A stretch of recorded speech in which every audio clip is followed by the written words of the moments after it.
आज हम चर्चा करेंगे कि पूर्ण संख्याओं में गुणन की क्रिया के क्या क्या प्रगुण होते हैं।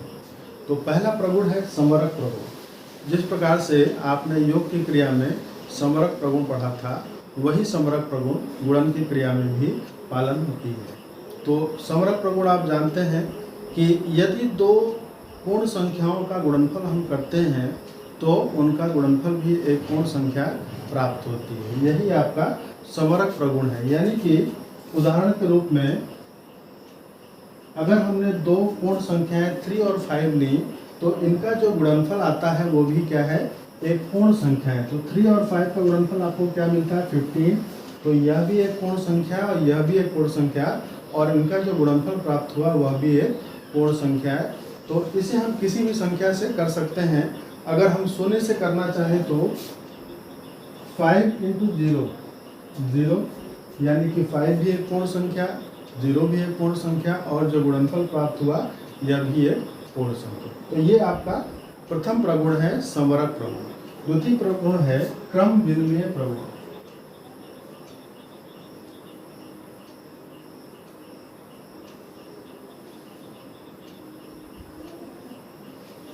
जैसा कि आपने योग की क्रिया में देखा था कि दो संख्याओं का योगफल का क्रम परिवर्तित करने पर भी योगफल अपरिवर्तित रहता है, तो वही प्रगुण आपका क्रम विनिमय गुणन की क्रिया में भी लागू होगा कि दो पूर्ण संख्याओं के गुणनफल जो प्राप्त होगा वह उन पूर्ण संख्याओं के क्रम को बदलने पर भी अपरिवर्तित रहता है।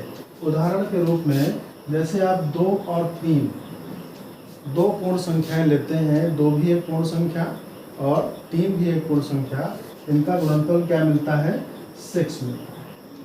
और यदि इनके स्थान को परिवर्तित कर दें, इसको यहाँ और इसको यहाँ कर दें, तो ये 3 इंटू 2 हो जाता है, और इसके बाद भी ये क्या होता है, वही गुणनफल देता है। यानी कि 3 इंटू 2 भी 6 होता है और 2 इंटू 3 भी 6 होता है। तो हम कह सकते हैं कि 2 into 3 is equal to 3 into 2, यानी 2 गुणे 3 बराबर 3 गुणे 2। यह क्या है, पूर्ण संख्याओं में गुणन का क्रम विनिमय प्रगुण है। तीसरा प्रगुण जो आपका आता है वह गुणन का तत्समक अवयव।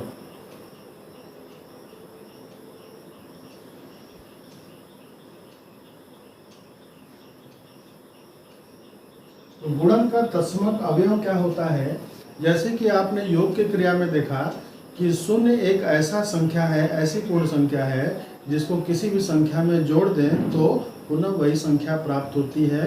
यह तो आपका योग की क्रिया में तत्समक अवयव था। अब गुणन की क्रिया में कौन सा तत्समक अवयव होगा, वह अवयव आपका 1 होता है। यानी कि किसी भी संख्या में यदि आप 1 से गुणा करें तो पुनः वही संख्या प्राप्त होती है। यह आपका तत्समक अवयव प्रगुण है। तो किसी भी पूर्ण संख्या में आप यदि 1 से गुणा करते हैं तो पुनः वही संख्या प्राप्त होती है। 0 इंटू 1 0। तो ये संख्या हमने ली, इसमें 1 से गुणा किया, यही संख्या मिली, और इसमें हमने 1 से गुणा किया तो यही संख्या मिली। कोई भी संख्या आप लेते हैं उसमें अगेन 1 से गुणा करते हैं तो पुनः वही संख्या आपको प्राप्त होती है। तो ये आपका तत्समक अवयव प्रगुण है। चौथा प्रगुण है आपका साहचर्य प्रगुण।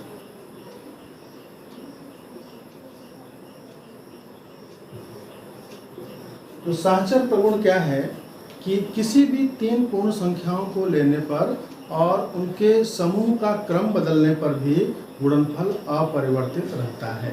यही आपका क्रम साहचर्य प्रगुण है। तो इसमें हम 3 संख्याएं लेते हैं। यदि हमने ये 3 संख्याएं ले ली और इनका गुणन करना है और हम इन्हें अलग अलग समूहों में बांट देते हैं। यदि हमने 3 और 5 का, 3 और 5 का एक समूह बनाया और इनके गुणनफल को इससे गुणा करते हैं तो क्या उत्तर मिलता है, आइए देखें। तो 3 इंटू 5 15, 15 इंटू 3 30, ये आपको मिला 30। अब इसका क्रम बदल दें, 3 इंटू 2 कर दें, इन्हें एक ग्रुप में करें और 5 को अलग कर दें, तो क्या मिलता है, 3 इंटू 2 6 और 6 इंटू 5 30।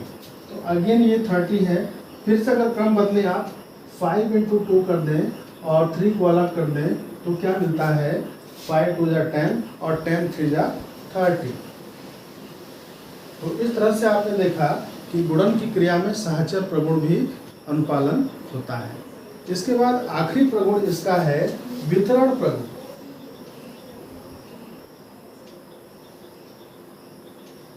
वितरण प्रगुण क्या है कि किन्हीं दो पूर्ण संख्याओं का योगफल गुणन पर वितरित होता है।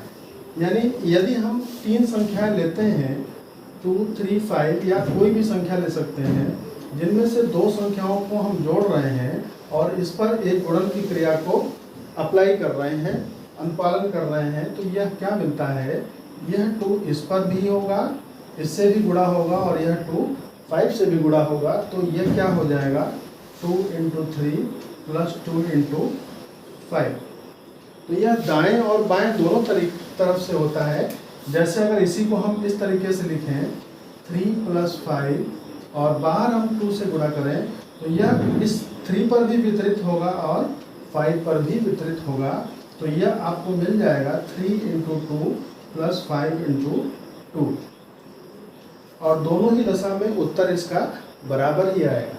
तो इस तरीके से आपने पूर्ण संख्याओं में गुणन के 5 प्रगुण देखे, जिसमें पहला है संवरक प्रगुण, दूसरा क्रम विनिमय प्रगुण, तीसरा तत्समक अवयव प्रगुण, चौथा सहचर प्रगुण और पांचवा वितरण प्रगुण। तो इन प्रगुणों की सहायता से आप प्रश्नावली को आसानी से हल कर सकते हैं।